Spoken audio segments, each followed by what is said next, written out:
24 घंटे बिजली देने का लक्ष्य माननीय मुख्यमंत्री जी के निर्देश है, उसी पर हम लोग काम कर रहे हैं। और जो भी विकल्प ऊर्जा के क्षेत्र में ऊर्जा की बेहतरी के लिए हो सकते हैं, सरकार उन पर काम कर रही है। मैंने बताया ना कि सोलर के क्षेत्र में आप देखेंगे कि बड़ा बदलाव देश और प्रदेश के अंदर आया है। मैं पूर्ण विश्वास के साथ कह सकता हूँ कि इस बार 2019 से भी ज़्यादा सीटों के साथ भारतीय जनता पार्टी के यशस्वी प्रधानमंत्री जी फिर से देश को आगे बढ़ाने का काम करेंगे। नमस्कार, मैं हूं राजेश कुमार। आप देख रहे हैं news time media. News time media से बात करने के लिए हमारे साथ यूपी सरकार के राज्य मंत्री एवं ऊर्जा एवं वैकल्पिक मंत्री सोमेन तोमर जी मौजूद हैं। मैं इनसे कुछ बातचीत करूंगा कि क्या नई नई तकनीकियां ऊर्जा के क्षेत्र में चल रही हैं और क्या इससे और ढेर सारी परेशानियों का सामना भी करना पड़ रहा है। जी सर, आपको बहुत बहुत धन्यवाद। जी राजेश जी, धन्यवाद आपका। सर, सबसे बड़ी चीज़ कि प्रदेश की ऊर्जा आपूर्ति की सबसे बड़ी चुनौतियां सरकार को इससे कैसे पूरा कर रही हैं? देखिए, मैं देश के यशस्वी प्रधानमंत्री माननीय मोदी जी, जिनके निर्देशन में उत्तर प्रदेश आगे बढ़ रहा है, उत्तर प्रदेश के यशस्वी मुख्यमंत्री पूज्य योगी आदित्यनाथ जी, मैं बड़े निवेदन के साथ आपको बताना चाहता हूं कि 2017 से पहले यूपी के अंदर जो ऊर्जा की स्थिति थी, अच्छी तरह से हम लोग भली भांति परिचित हैं। 2017 के बाद माननीय मुख्यमंत्री जी के निर्देशन में जिस तरह का काम हुआ है, आज मैं कह सकता हूं कि पूरे उत्तर प्रदेश में जहां कभी कभी बिजली दिखाई देती थी, कभी कभी लाइट आती थी, आज यूपी में समान रूप से सभी को बिजली सप्लाई की जा रही है। सर, बढ़ती जनसंख्या के कारण पर्यावरण प्रदूषण, जलवायु प्रदूषण, ऐसे तमाम सारी समस्याओं का जन्म हो रहा है। तो बढ़ती जनसंख्या और ऊर्जा के बीच कैसा संतुलन है और इसको कैसे पूरा किया जाएगा? देखिए, पहले हम लोग, आपने देखा होगा कि बिजली हम हाइड्रो पावर के ऊपर ही डिपेंड रहते थे, लेकिन अब धीरे धीरे आप देखते होंगे कि हम लोगों ने सोलर एनर्जी पर भी, हम बायो एनर्जी पर भी, और धीरे धीरे ऊर्जा के जितने भी विकल्प हो सकते हैं, सभी उन विकल्पों पे भारतीय जनता पार्टी की सरकार देश और प्रदेश के अंदर काम कर रही है। सर, कहते हैं कि किसी समस्या का उपाय नहीं, निदान ढूंढना चाहिए। तो इसको लेकर ऊर्जा के क्षेत्र में ज़रूरतों के लिए कौन कौन से नए आयाम ईजाद कर रही है सरकार, या कौन कौन से तरीके अपना रही है? देखिए, जहाँ जिस तरह की आवश्यकता है, जहाँ हम पहले देखते थे कि बिजली की चोरी, सबसे पहले सरकार का प्रयास वही है। हम लोगों ने जागरूकता, अवेयरनेस के प्रोग्राम चलाए हैं, लोगों से निवेदन किया है। 24 घंटे बिजली देने का लक्ष्य माननीय मुख्यमंत्री जी के निर्देश हैं, उसी पर हम लोग काम कर रहे हैं। और जो भी विकल्प ऊर्जा के क्षेत्र में ऊर्जा की बेहतरी के लिए हो सकते हैं, सरकार उन पर काम कर रही है। सर, अगर देखा जाए तो अभी तक प्रदेश और देश में ऊर्जा का सबसे बड़ा स्रोत था कोयला, लेकिन अब क्या डिपेंडेंसी कोयले पर ही रहेगी या कुछ इसके लिए और दूसरी रणनीति अपनाई जा रही है? मैंने कहा ना, ऊर्जा के जितने भी माध्यम हो सकते हैं, भारतीय जनता पार्टी की सरकार केंद्र में और प्रदेश में उन सभी विकल्पों पर काम भी कर रही है। मैंने बताया ना कि सोलर के क्षेत्र में आप देखेंगे कि बड़ा बदलाव देश और प्रदेश के अंदर आया है। जी सर, एक सवाल और है कि अभी संसद भवन का उद्घाटन हुआ और इस उद्घाटन के मौके पर देश की हमारी जो महिला राष्ट्रपति हैं, उनको निमंत्रित नहीं किया गया। क्या वजह था, क्या कारण था इसका? नहीं, ऐसा नहीं है।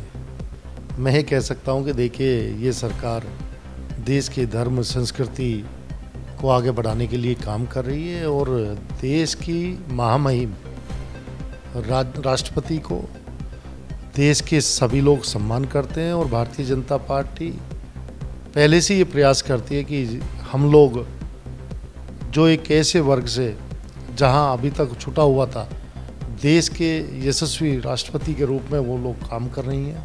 और ये हम लोगों के लिए खुशी की बात है कि एक ऐसा वर्ग जो छूटा हुआ था, आज उनका मार्गदर्शन पूरे देश की सरकार को मिल रहा है। और समय समय पर आप देखते होंगे कि सरकार को समय समय पर उनका मार्गदर्शन मिलता है। सर, सबसे बड़ी बात कि हमारे देश को मेडल दिलाने वाली खिलाड़ियां आज सड़कों पर हैं। किस तरह की कार्रवाई कर रहे हैं? देखिए, लगातार केंद्रीय मंत्री और भारतीय जनता पार्टी का नेतृत्व उनके संपर्क में है।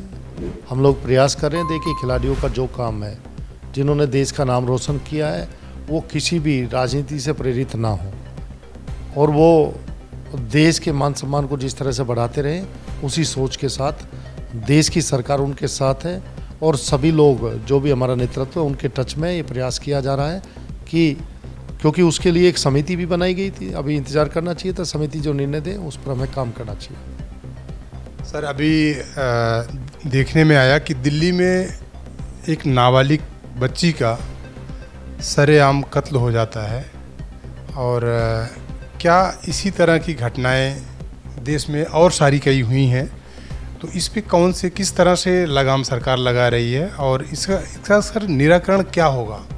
देखिए, आवश्यकता है।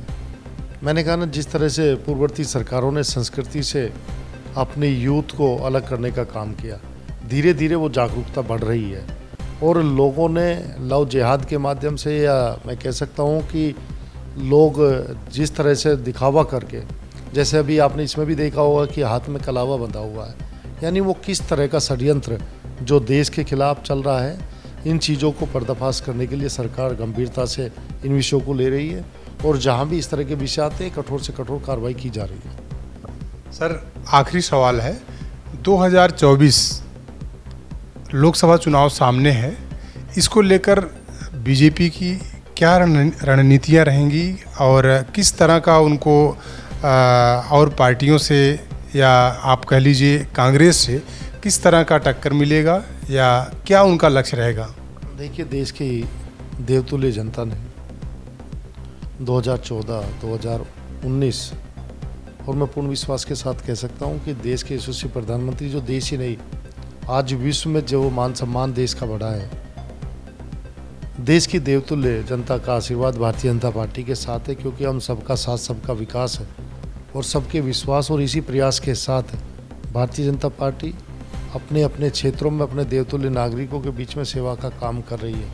मैं पूर्ण विश्वास के साथ कह सकता हूं कि इस बार 2019 से भी ज़्यादा सीटों के साथ भारतीय जनता पार्टी के यशस्वी प्रधानमंत्री जी फिर से देश को आगे बढ़ाने का काम करेंगे। सर, सभी विपक्षी पार्टियां संसद भवन का बहिष्कार की थी, तो क्या लगता है कि क्या विपक्ष 2024 में एकजुट होगा या ये बीजेपी के लिए क्या एक खतरे की घंटी होगी या क्या होगा? देखिए, देवतुल्य जनता का आशीर्वाद भारतीय जनता पार्टी के साथ है।